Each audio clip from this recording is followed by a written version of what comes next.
Hello नमस्कार दोस्तों, स्वागत है आप लोग सभी को अपने YouTube channel bright future live platform में।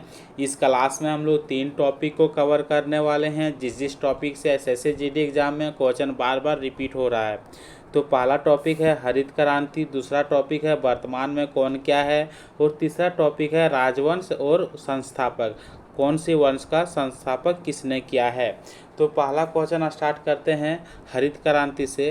भारत में हरित क्रांति मुख्य रूप से शुरू हुई थी। तो भारत में हरित क्रांति मुख्य रूप से 1960 में शुरू हुई थी, और प्रथम चरण जो शुरू हुई थी सो 1965 से 1968 तक का था। क्या था? 1965 से 1968 तक का था। अगला क्वेश्चन है भारत में हरित क्रांति की शुरुआत किस पंचवर्षीय योजना में शुरू हुई थी। तो भारत में हरित क्रांति का शुरुआत जो हुई थी सो तीसरी पंचवर्षीय योजना की शुरुआत हुई थी। और तीसरी पंचवर्षीय योजना कब से कब तक चली थी? तो 1961 से 1966 तक तीसरी पंचवर्षीय योजना चली थी। अगला क्वेश्चन है भारत में हरित क्रांति की शुरुआत समय प्रधानमंत्री कौन थे। तो भारत में हरित क्रांति के शुरुआत समय भारत के प्रधानमंत्री लाल बहादुर शास्त्री थे। तो ऑप्शन नंबर बी यहाँ पे बिल्कुल सही है। भारत में हरित क्रांति किस तिथि को मनाया जाता है।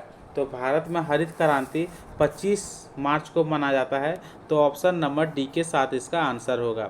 अगला क्वेश्चन है निम्नलिखित में से किस वैज्ञानिक को भारत में हरित क्रांति के जनक जाना जाता है। तो भारत में हरित क्रांति के जनक एम.एस. स्वामीनाथन को जाना जाता है। तो क्वेश्चन पूछेगा कि भारत में हरित क्रांति का जनक किसे कहते हैं। तो एम.एस. स्वामीनाथन को कहते हैं। हरित क्रांति ने खाद्य फसलों की उपज में वृद्धि की और इस प्रकार भारतीय अर्थव्यवस्था में देश का योगदान दिया। तो हरित क्रांति खाद्य फसल की उपज की और भारतीय अर्थव्यवस्था में सकारात्मक का योगदान दिया। तो ऑप्शन नंबर सी यहाँ पे बिल्कुल सही है। अगला क्वेश्चन है भारत में हरित क्रांति के जनक के रूप में किसे जाना जाता है। तो भारत में हरित क्रांति के जनक में जो जाना जाता है स्वामीनाथन को जाना जाता है। लेकिन यदि वही क्वेश्चन पूछे कि विश्व में हरित क्रांति के जनक किसे जाना जाता है, तो विश्व में हरित क्रांति का जनक नॉर्मन बोरलॉग को जाना जाता है। और यह कहाँ की थी? तो यह अमेरिका की थी। कहाँ के थे ये? अमेरिका के थे। 1970 में से नोबेल शांति पुरस्कार भी मिला था। किसको? नॉर्मन बोरलॉग को।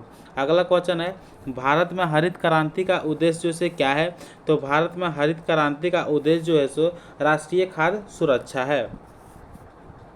अगला क्वेश्चन है भारत में हरित क्रांति द्वारा चावल और गेहूं की खेती के लिए किस तरह की बीज प्रचलन में लाए गए थे।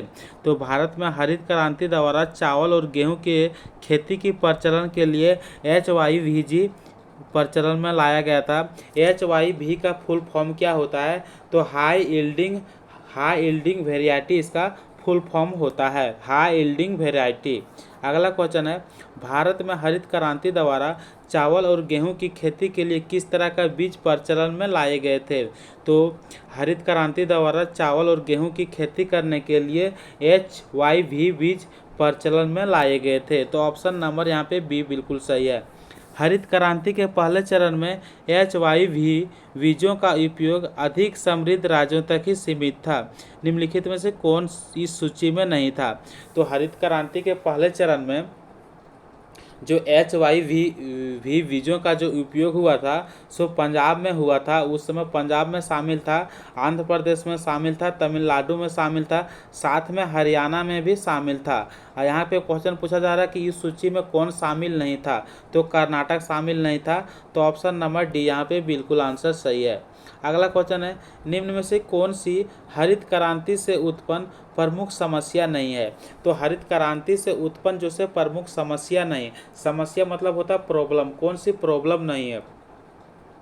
तो यहाँ पे हो गया कि उत्पादन एवं उत्पादकता में वृद्धि करना। तो उत्पादन एवं उत्पादकता में जब वृद्धि करते हैं तो एक प्रकार का क्या हो गया, यानी कि समाधान हो गया। क्या हो गया? समाधान हो गया, यानी कि उसका समस्या से निवारण हो गया। तो ऑप्शन नंबर ये यहाँ पे बिल्कुल सही है। इसके अलावा सब जो से क्या है, उत्पन्न प्रमुख समस्या है। श्रम विश्राम करना, कृषि को बढ़ावा, पूंजीवादी कृषि को बढ़ावा करना, उपयुक्त में से एक से अधिक, ये सब क्या है, एक समस्या बन जाती है। अगला क्वेश्चन है, हरित क्रांति की समस्या जो भी बताएं, या संतुलन बन जाना, विषमता बन जाना, असमानताओं में वृद्धि हो जाना, ये सब क्या है, एक प्रकार की समस्या बन जाती है। भारत में हरित क्रांति का लाभ केवल सीमित थे। तो भारत में हरित क्रांति का लाभ जो से केवल गेहूं और चावल तक सीमित थे। तो ऑप्शन नंबर ये यहाँ पे बिल्कुल सही होगा। तो यहाँ पे हम लोग फास्ट चल रहे हैं क्योंकि 3 टॉपिक को रिवीजन करना है और मोस्ट इम्पॉर्टेंट क्वेश्चन को रिवीजन करना है। अगला क्वेश्चन है, हरित क्रांति से अभिप्राय है।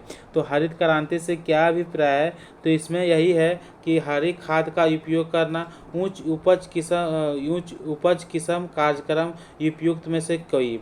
तो इसमें से यहाँ ये है कि हरित क्रांति से अभिप्राय क्या है, तो उच्च उपज किस्म कार्यक्रम क्या है, उच्च उपज किस्म कार्यक्रम जो से हरित क्रांति से अभिप्राय है। अगला क्वेश्चन है, भारत में हरित क्रांति का पहला चरण मध्य से कितना तक चला था।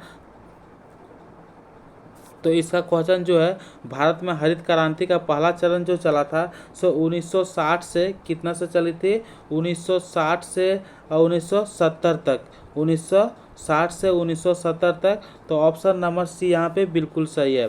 अगला क्वेश्चन है, भारत में हरित क्रांति का दूसरा चरण जो से कब अस्तित्व में आया था। तो भारत में हरित क्रांति का दूसरा चरण जो आया था सो 1983 से 1984 के बीच में अस्तित्व में आया था। तो अब हम लोग जो से इस प्रकार से हरित क्रांति का टॉपिक जो से कवर किए।